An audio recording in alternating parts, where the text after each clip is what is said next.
अब आपको बता दें कि ये जो कल पूरी कवायद हुई है मंत्री परिषद की, इसके बारे में हम कुछ चर्चा करना चाहते हैं कि आखिर इसके पीछे संदेश क्या देने की कोशिश की गई है, क्यों छीन गई है कुर्सी। यह भी एक बड़ा प्रश्न है क्योंकि 12 ऐसे मंत्री हैं जिनकी कुर्सियां छीन गई हैं और इनमें 6 जो है वो कैबिनेट मंत्री हैं।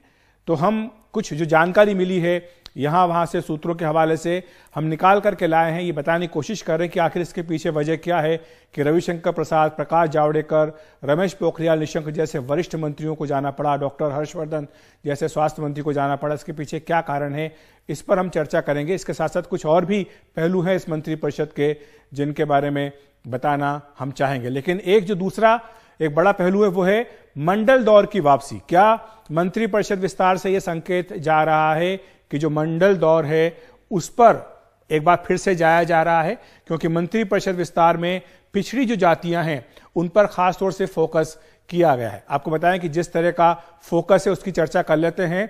27 ओबीसी मंत्री बनाए गए हैं। कल जो मंत्रिपरिषद का गठन हुआ है उसके बाद अब 27 ओबीसी मंत्री बढ़कर हो गए हैं। इनमें 5 कैबिनेट मंत्री जो हैं वो ओबीसी यानी अदर बैकवर्ड कास्ट से अलग जो पिछड़ी जाती है उनसे आते हैं।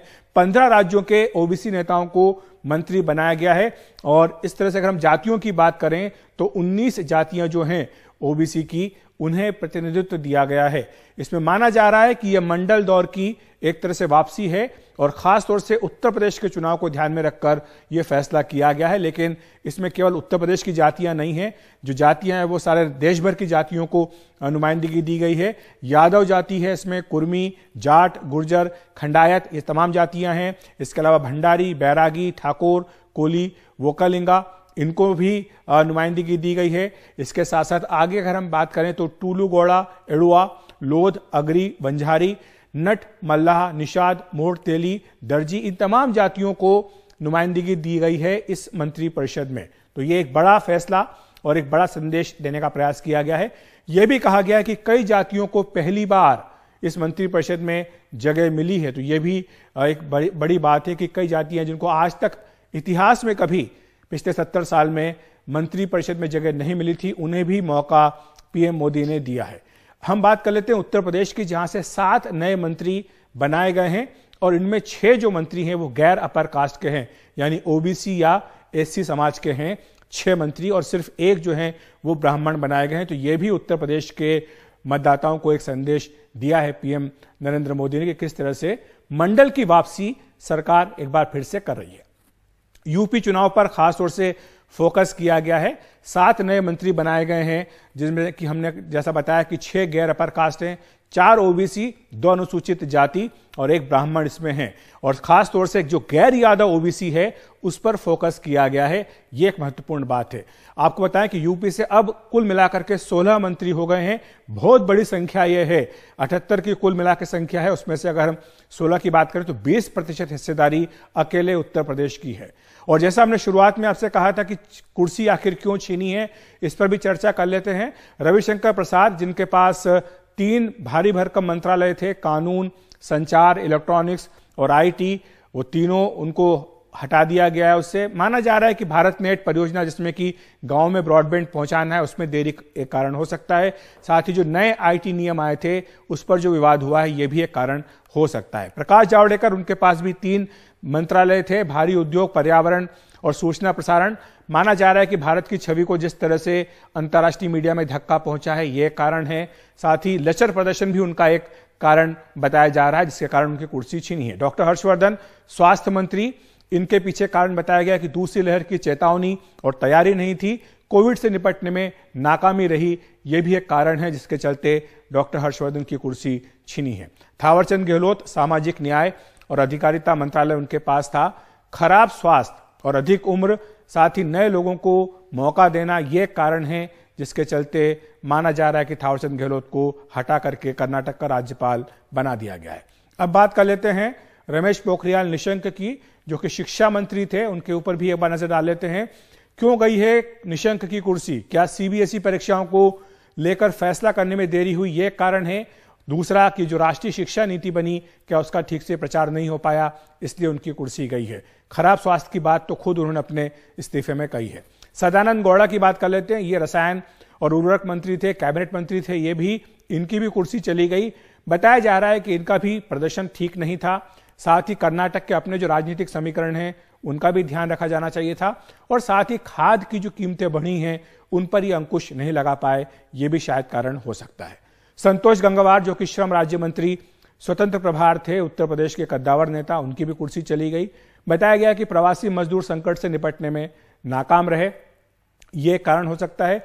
कोरोना राहत में नाकामी को लेकर योगी सरकार पर ही हमला इन्होंने कर दिया था, एक पत्र लिख दिया था जिस पर काफी चर्चा हुई थी। साथ ही अधिक उम्र और खराब स्वास्थ्य, ये भी एक कारण हो सकता है। तो ये सारे कारण हैं जिसके चलते बताया जा रहा है कि कुर्सियां गई। हमारे साथ चर्चा करने के लिए खास मेहमान मौजूद हैं। विनोद अग्निहोत्री हमारे साथ हैं, वरिष्ठ पत्रकार, गीता भट्ट राजनीतिक विश्लेषक हमारे साथ हैं, ब्रजेश शुक्ला वरिष्ठ पत्रकार भी हमारे साथ जुड़ गए हैं, और साथ ही बद्री नारायण जी हमारे साथ हैं जो कि राजनीतिक विश्लेषक हैं। आप सबका बहुत बहुत स्वागत है एनडीटीवी इंडिया पर।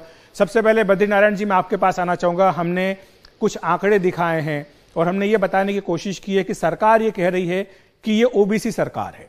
वो ये आंकड़े बता रहे हैं कि 27 ओबीसी मंत्री हो गए हैं, कई जातियों को, 19 जातियों को प्रतिनिधित्व दिया गया, और कई जातियां ऐसी इनको पहली बार जगह मिली है। उत्तर प्रदेश पर खासतौर से फोकस है, सब जानते हैं। 7 नए मंत्री बनाए, उनमें 6 जो है वो गैर अपर कास्ट के हैं। आपको क्या लगता है कि क्या ये मंडल युग की वापसी है, अगर इतना बड़ा संदेश सरकार ओबीसी को लेकर देना चाहती है तो? देखिए अखिलेश जी, ये मंडल युग तो कभी खत्म नहीं हुआ भारतीय राजनीति से। और डेमोक्रेसी की पॉलिटिक्स है क्या? देखिए, डेमोक्रेसी में गवर्नमेंट एक उसका पॉलिटिकल रिफ्लेक्शन है, और वो जो सरकार होती है, और डेमोक्रेसी करती क्या है, सामाजिक समूहों में एक तरह से एस्पिरेशन पैदा करती है पावर में शेयर के लिए। और ये किसी न किसी, कभी ना कभी तो रिस्पॉन्ड करना ही था। नरेंद्र मोदी ने एक अच्छे समय पर और सही ढंग से रिस्पॉन्ड किया, और रिस्पॉन्ड करके उन्होंने इन समूहों को जगह दी। इसमें जो रोचक बात यह है, आप उसको मंडल युग कह लें, सोशल इंजीनियरिंग कह लें, सामाजिक न्याय की राजनीति कह लें, इसमें जो रोचक है वो ये है कि ये बहुत ही डिटेल्ड और माइक्रो सोशल इंजीनियरिंग है, जिसमें ऐसी नई जातियों को आइडेंटिफाई किया गया है जिनको अभी तक जगह नहीं दी गई थी, और ऐसी ढेर सारी जातियां बची हैं जो धीरे धीरे डेमोक्रेसी के दरवाजे पे आके नॉक करके कहेंगे कि हमारे लिए दरवाजा खोलो और हमें अंदर आने दो। दलितों में उत्तर प्रदेश में आपको पता होगा कि 66 दलित जातियां हैं, जिनमें से अभी तक पॉलिटिकल रिप्रेजेंटेशन 4 से 5 से ज्यादा जातियों को नहीं मिली है। ऐसे ही ओबीसीज में देख लीजिए, 7-8 जातियों, 5-6 जातियों से ज्यादा को पॉलिटिकल रिप्रेजेंटेशन उस तरह से नहीं मिला हुआ है। तो ये सारी जातियां आज नहीं तो कल आकर के कहेंगी, और सरकार कोई भी हो उसको रिस्पॉन्ड करना ही होगा। मुझे लगता है कि ये एक तरह से वाइडनिंग सोशल पिरामिड है, थ्रू इंक्लूजन, अधिक से अधिक जातीय समूहों को, सामाजिक समूहों को इंक्लूड करके जो डेवलपमेंट और गवर्नेंस की पॉलिटिक्स है, क्योंकि अब पॉलिटिक्स सिर्फ लाल बत्ती देने की चीज नहीं रह गई है। अब पॉलिटिक्स एक गवर्नेंस में शेयर करके राजनीति है, जो डेवलपमेंट को लीड करती है। तो अब बहुत ही एक तरह से ना कॉम्प्लेक्स पॉलिटिक्स है, और उसमें शेयर के लिए ये जातियां आ रही हैं और उनको जगह मिल रही है। जी बद्री नारायण जी, माफ कीजिएगा, आपको मैंने रोका था बीच में अभी। ब्रजेश शुक्ला जी भी हमारे साथ हैं, वरिष्ठ पत्रकार। ब्रजेश जी, आपने सुना बद्री नारायण जी को कि किस तरह से इन जातियों को आप नजरअंदाज नहीं कर सकते हैं, और जिस तरह से पीएम मोदी ने एक मौका दिया है, ये कह रहे हैं कि ये वाकई एक तस्वीर बदलने वाला प्रयास है, कि हो सकता है कि इससे आगे जाकर के कई तरह के फायदे भी मिले। लेकिन क्या आप मानते हैं कि यह मंडल युग की वापसी है और उत्तर प्रदेश चुनाव को लेकर खास तौर से कवायद की जा रही है? बहुत बड़ा बदलाव है ये, और ये बदलाव वास्तव में 2014 में जो रणनीति अपनाई गई, 2017 में जो रणनीति अपनाई गई, 2019 में जो रणनीति अपनाई गई, तब भी अति पिछड़े और अति दलित, इन पर फोकस किया। जहां तक जैसे अभी बताया गया कि जो संतोष गंगवार हटाए गए, उन्होंने चिट्ठी लिखी थी। वास्तव में ऐसे लोगों को ले आए हैं, जैसे कौशल किशोर हैं, जात से दलित हैं, पासी हैं, लेकिन 36 जिलों में उनका जनाधार है। ऐसे लोगों को लाए हैं जो अपने वर्ग के, उसके हितों के लिए लड़ाई लड़ते दिख रहे हूं। मैं कई नाम बता सकता हूं आपको, संतोष गंगवार है, एसपी सिंह बघेल हैं। ये लोग बहुत आक्रामक हैं, ये अपने लोगों के बीच जा रहे हैं, अपनी बात कह रहे हैं, उनके हितों की लड़ाई लड़ रहे हैं, तो उन चेहरों को निकाल के लाया जा रहा है जो एहसास भी कराते हैं कि साहब मैं लड़ाई लड़ रहा हूं।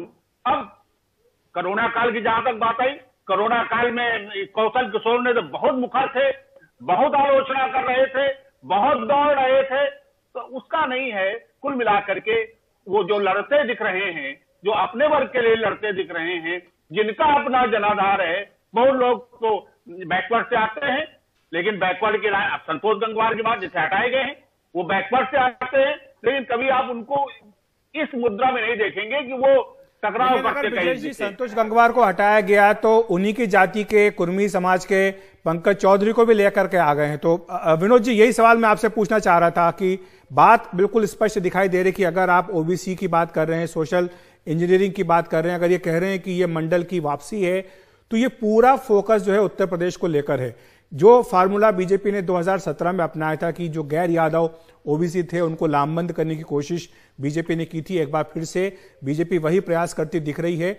हमने जो आंकड़े दिखाए हैं उसमें हमने दिखाया कि एक भी यादव बीजेपी ने शामिल नहीं किया, लेकिन ओबीसी में जो गैर यादव जातियां हैं उनको उन्होंने तरजीह दी है।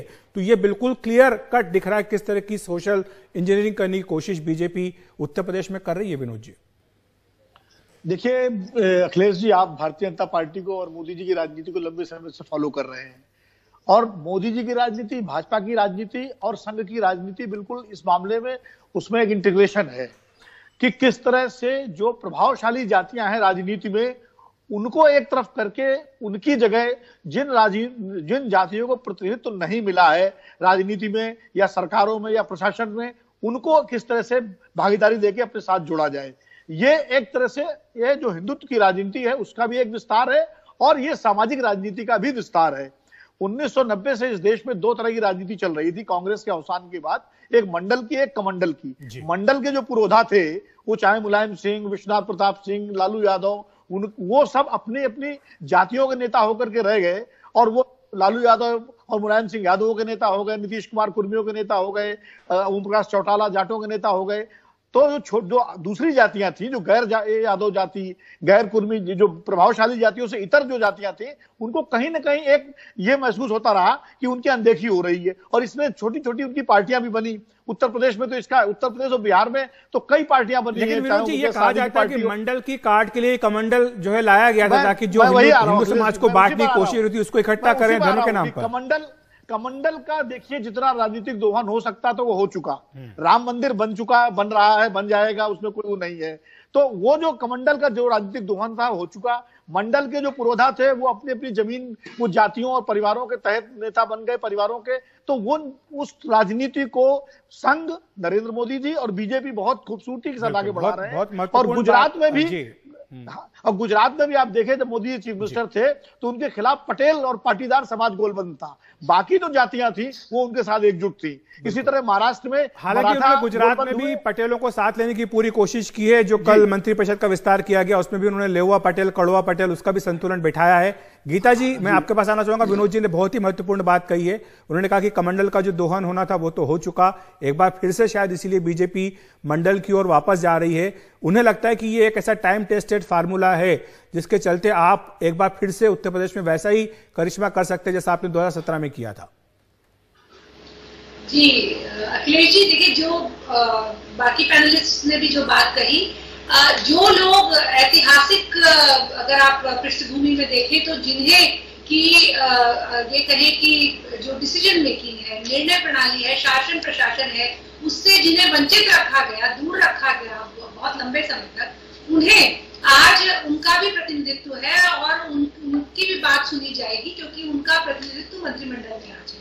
तो ये एक महत्वपूर्ण मतलब एक पर्सपेक्टिव है जिसे कि हम सभी समझते हैं और उसका स्वागत योग्य भी है, क्योंकि कितने लंबे समय तक एक ही समाज के जो विभिन्न अंग हैं उनके लोगों को एक जो शासन प्रशासन की प्रक्रिया है उससे दूर रख सकते हैं। एक उदाहरण, और आप ये भी देखें कि नॉर्थ ईस्ट के जो राज्य है, 4 मंत्री वहां से इस बार है, और त्रिपुरा से पहली बार एक जो महिला है मंत्री त्रिपुरा से जो आई है, प्रतिमा भौमिक जी, उन्होंने वो पहली बार त्रिपुरा से कोई केंद्र में मंत्री बन के आया है।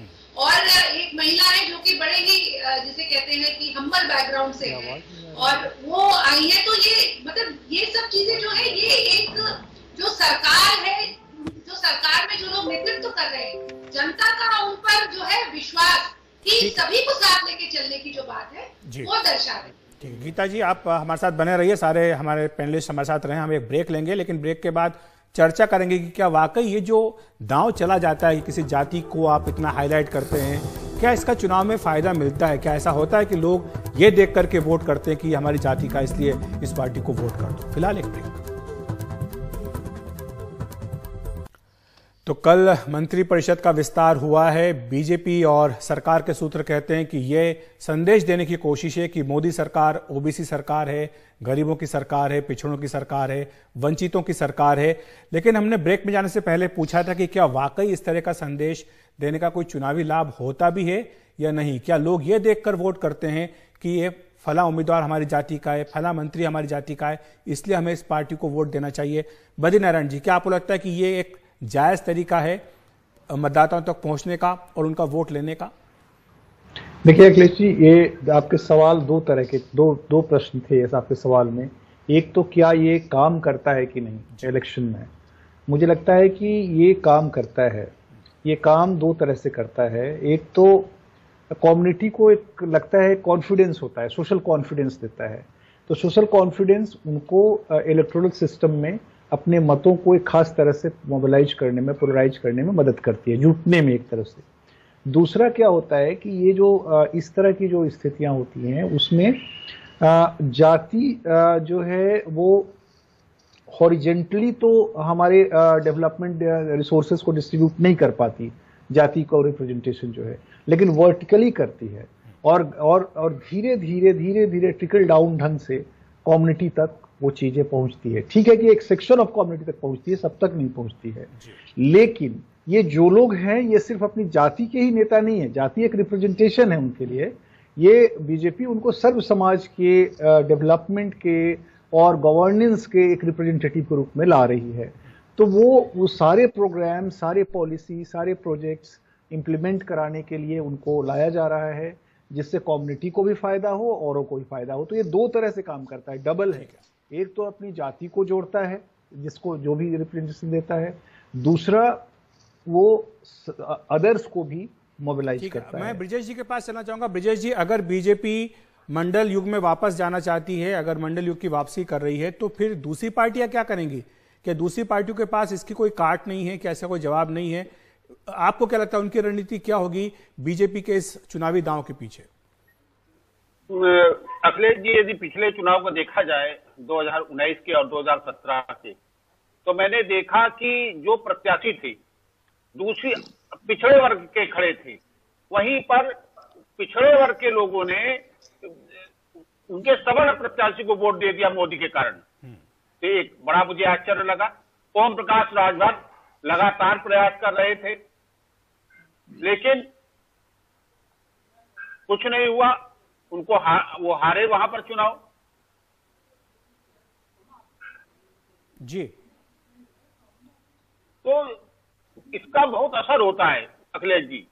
ये असर होता है कि यदि लोगों को विश्वास हो जाए कि ये मेरे हित के लिए लड़ाई लड़ रहे हैं, मेरे लोगों के लिए लड़ाई लड़ रहे हैं, तो इसका चुनाव में बहुत असर होता है। लेकिन सिर्फ नारे लगाने से कुछ नहीं होता है। नारे लगा करके या मंत्रिमंडल में कुछ जगह देके कुछ नहीं होता है।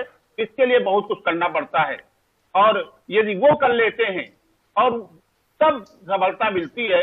इसलिए नारे बहुत लगा रहे हैं, समाजवादी पार्टी भी है, सारे लोग हैं। लेकिन मैं पिछले चुनाव 3 चुनाव देख रहा हूं, बीजेपी ज्यादा वोट पा रही है पिछड़े वर्गों के। तो कुछ न कुछ के मजबूत कारण है, और वो उस कारण से बिना निकले विपक्ष को बहुत कठिन होगा।